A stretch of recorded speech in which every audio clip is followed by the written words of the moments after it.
thằng thì có lúa gió nè ngã non nè mà lo thằng lúa ngã phải đồ mà nghe cho nhà là chữ gió nè ina mà nghe mà ngơ phang ye phụ già cơ lá nó ha mà lá nó ngang ra nhỏ nhỏ nhỏ mà ngã bơ đồ mà lo làm chiều cả nè cho xa mà đồ bia lá mà cho chơi nhà nó ngang mà gạo phang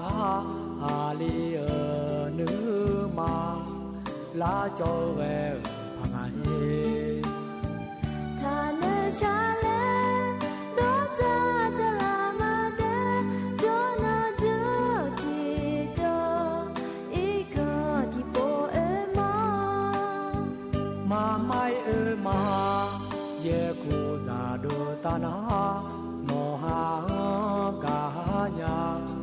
nó về mà nhà người xa đưa nhi ra nữ mà ta lo na thì có lúa gạo nè hứa lúa đã lên mà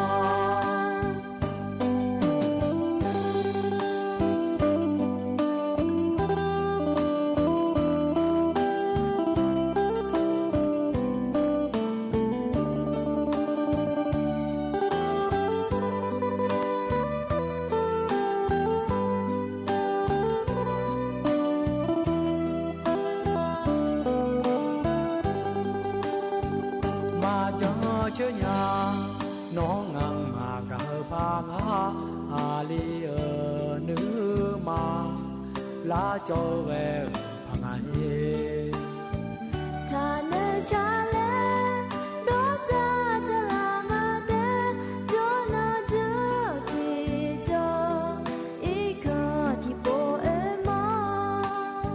mà mai ơi mà ye cụ già đồ ta nó ha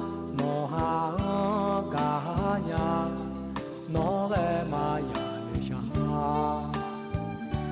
đưa nhi ra